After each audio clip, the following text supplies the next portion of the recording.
জয় রাধে। আজকের পাঠ শ্রী চৈতন্য চরিতামৃত, শ্রী চৈতন্য মহাপ্রভু এবং রামানন্দ রায়ের কথোপকথন, মধ্যলীলা খণ্ড, শ্লোক 199।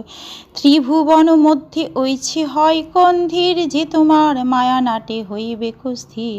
মোর মুখে বক্তা তুমি, তুমি হও শ্রোতা, অত্যন্ত রহস্য শোনো সাধনেরও কথা।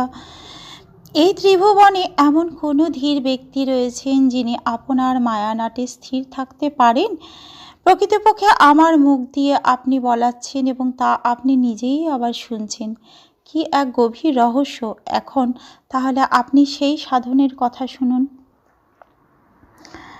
রাধা কৃষ্ণের লীলা এই অতি গূঢ়তর, দাস্য বাৎসল্য দ্বিভাবে না হয় গোচর।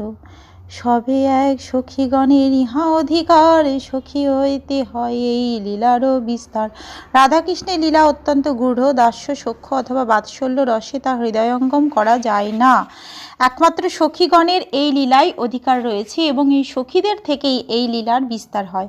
সখী বিনা এই লীলা পুষ্ট নাহি হয়, সখী লীলা বিস্তারিয়া সখী আস্বাদয়। সখী বিনা এই লীলাই অন্যের নাহি গতি, সখী ভাবে যে তারে করে অনুগতি। রাধা কৃষ্ণ কুঞ্জ সেবা সাধ্য সেই পায়, সেই সাধ্য পাইতে আর নাহি কই উপায়। সখী বিনা এই লীলা পুষ্ট হয় না। সখীরা এই লীলা বিস্তার করে তারা নিজেরাই তা আস্বাদন করেন। সখী ছাড়া এই লীলায় অন্য কারও প্রবেশের অধিকার নেই। সখীভাবে সখীদের পদাঙ্ক অনুসরণ করে যিনি তাদের অনুগত হন, তিনি কেবল বৃন্দাবনের কুঞ্জে রাধাকৃষ্ণের সেবা লাভ করতে পারেন। এছাড়া তা লাভ করার আর কোনো উপায়ই নেই।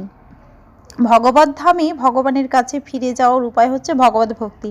কিন্তু বিভিন্ন ভক্তের রস বিভিন্ন। কেউ দাস্যরূপে ভগবানের সেবা করেন, কেউ সখ্যরূপে, কেউ বাৎসল্য রূপে। কিন্তু এই সমস্ত ভাবের দ্বারা বৃন্দাবনে মাধুর্য রসে ভগবানের সেবা লাভ করা যায় না। সেই সেবা লাভ করতে হলে গোপী ভাব অবলম্বন করে সখীদের পদাঙ্ক অনুসরণ করতে হয়। তাহলেই কেবল মাধুর্য রসের মহিমা হৃদয়ঙ্গম করা যায়। উজ্জ্বল নীলমণি গ্রন্থে শ্রীল রূপ গোস্বামী উপদেশ দিয়েছেন, প্রেম লীলা বিহারানাং সম্যক বিস্তারিকা সখী বিশ্রম্ভ রত্ন পেটি চ। শ্রীকৃষ্ণের প্রেমলীলা ও বিভাবাদীর সম্যক রূপে বিস্তারকারিণীকে সখী বলে। তারা মাধুর্য রসাশ্রিত অন্তরঙ্গা গোপী, তারা শ্রীকৃষ্ণের বিশ্বাসরূপ রত্ন মঞ্জুষা স্বরূপ। শ্রীকৃষ্ণের মাধুর্য লীলায় শ্রীকৃষ্ণ নায়ক এবং শ্রীমতী রাধারানী নায়িকা। সখীদের প্রথম কাজ হচ্ছে যে নায়ক নায়িকার পরস্পরের প্রেম কীর্তন করা, নায়ক নায়িকার পরস্পরের প্রতি আসক্তি বিবর্ধন করা, উভয়ের অভিসার করানো, কৃষ্ণের সখী সমর্পণ, পরিহাস, আশ্বাস প্রদান, নায়ক নায়িকাকে বেশ অলঙ্কার দিয়ে সাজানো, মনোগত ভাব প্রকাশ কারণে নিপুণতা, নায়িকার দোষ গোপন, পতি প্রভৃতির বঞ্চনা, শিক্ষা, যথোচিত কালে নায়ক নায়িকার সম্মিলন করানো, চমরাদি ব্যঞ্জন, উভয়ের প্রতি তিরস্কার, সংবাদ প্রেরণ, নায়িকার প্রাণ রক্ষার জন্য যত্ন। আজকের পাঠ এই অবধি। ভজ শ্রীকৃষ্ণ চৈতন্য প্রভু নিত্যানন্দ, শ্রী অদ্বৈত গদাধর শ্রীবাসাদি গৌর ভক্ত বৃন্দ।